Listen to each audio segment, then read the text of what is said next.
Bright Cutie. Every student matters.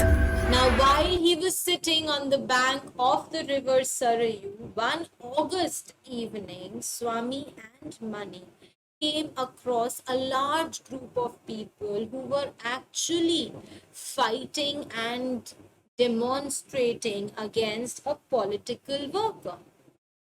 They heard that activist saying that the people of India have become the slaves of the Britishers and that they should realize their own power and their own value. They said that they should boycott, they should just stop using all the English goods, specifically the cloth which was made by them. Mani told Swami that the coat he was wearing was made of English cloth, which made Swami feel very ashamed.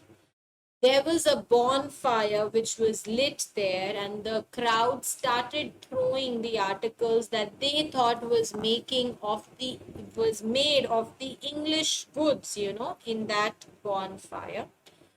Now, somebody pointed out to Swami that the cap that he was wearing was English.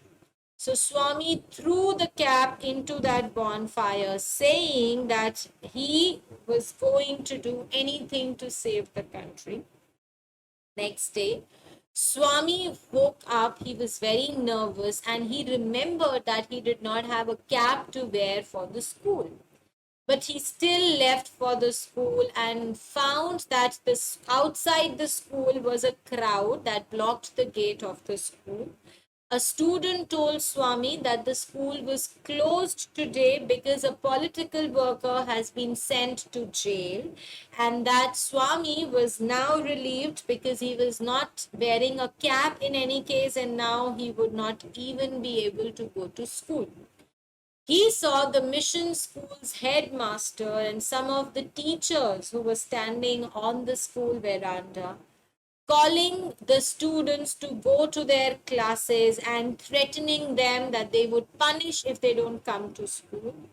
Now, the leaders of the crowd who were blocking the school gate, they told the students that they are not going to enter the school, that it was a day of mourning, that they are going to express the grief, their sadness over the death of the political worker who's been sent to jail. The other students started throwing stones at the school. Swami joined in and he was excited to be able to break the ventilator in the mission school's headmaster's room. And he found this entire experience to be very exciting and thrilling.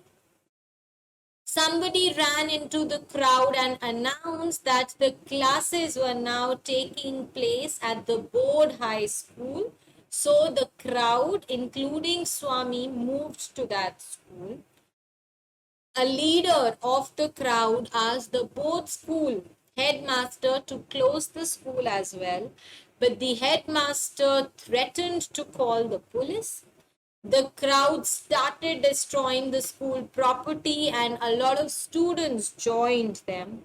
Swami also joined in the destruction and he was happy that there were no glasses to be broken now. He'd broken all of them. He even threatened the children in the school's infant area, and he jumped on the cap of one of the little boys. The crowd moved then to the square that was in the center of the town. There was a large group of police. Swami realized that Rajan's father was actually the one who was leading the entire mismanagement. And Swami watched Rajan's father order the crowd to just go away from there. And when that did not happen, he ordered his men, that is his police army, to attack that crowd. The crowd now started pushing and beating everybody, and Swami requested them to stop and to leave him alone because he did not know anything. The policemen taunted Swami, but they did let him run away because after all he was a child. Now, Swami planned to keep whatever he had experienced that day away from his father's knowledge.